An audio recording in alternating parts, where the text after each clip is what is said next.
കാന്തത്തില് കുറച്ച് കൂടുതൽ ആണികൾ കൊണ്ടുവന്ന് ശേഖരിച്ച് ഒട്ടിച്ച് നോക്കാം. നമുക്ക് അങ്ങനെ കളിക്കാം. അത് നല്ല ആശയമാണ്. അപ്പൊ നമുക്ക് അങ്ങനെ തന്നെ കളിക്കാം.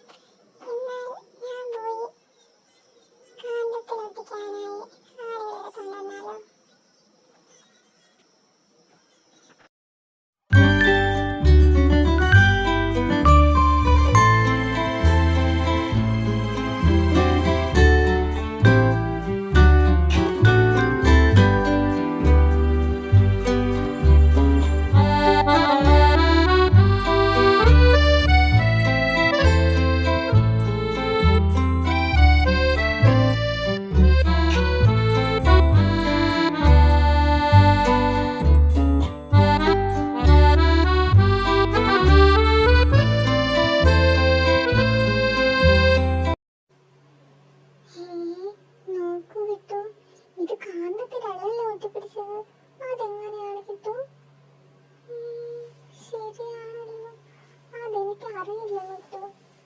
നമുക്കൊന്നുകൂടി ചെയ്ത് നോക്കാം.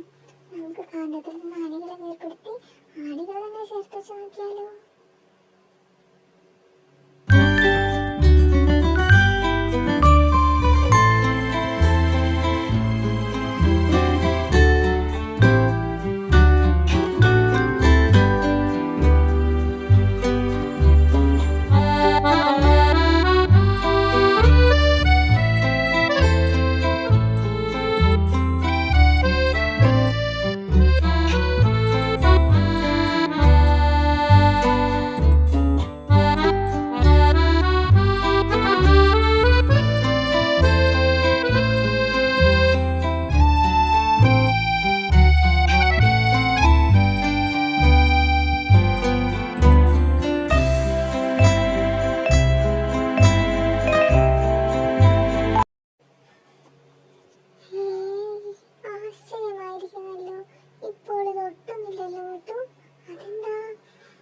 ശരിയാണല്ലോ, ഇതെന്താണിങ്ങനെ?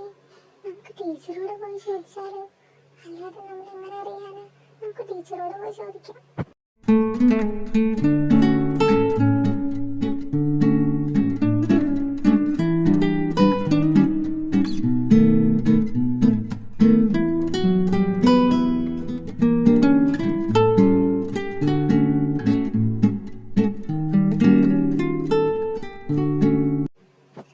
ടീച്ചറെ, ഒരു സംശയം. ഞങ്ങൾ കാന്തം ഉപയോഗിച്ച് കളിച്ചു. അപ്പോൾ ആണിന്റെ മുകളിൽ മറ്റൊരാണി ഒട്ടിയതായി കണ്ടു. എന്നാൽ കാന്തം മാറ്റിയപ്പോൾ ആണികൾ തമ്മിൽ ഒട്ടുന്നില്ല. അതെന്താണ്?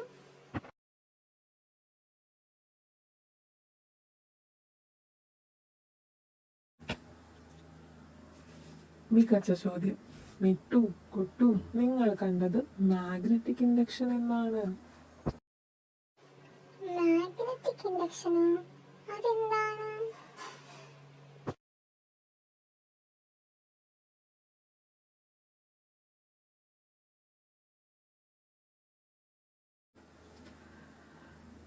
ഞാൻ വിശദീകരിക്കാം.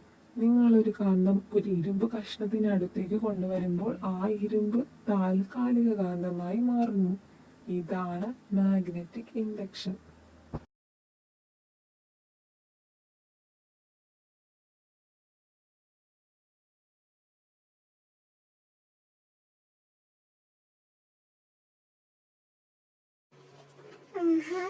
ഇത് ഇത്രയും രസകരമാണ്.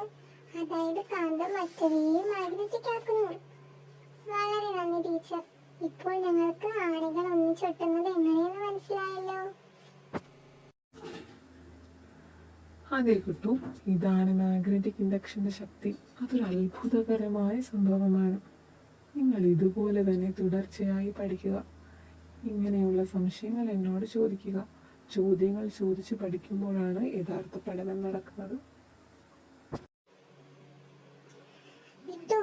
ഇപ്പൊ നമുക്ക് മാഗ്നറ്റിക് ഇൻഡക്ഷൻ അറിയാമല്ലോ. അപ്പൊ ഇത്ര ആണികൾ ഇതുപോലെ ഒട്ടിക്കാനാകുമെന്ന് നോക്കിയാലോ? റെഡിയാണോ? ഞാൻ റെഡിയാകട്ടു. നമുക്ക് നോക്കാം. നമുക്ക് പോയി ആണികൾ ശേഖരിച്ച് എത്ര ആണികൾ ഒട്ടിക്കാൻ പറ്റുമെന്ന് നോക്കാം.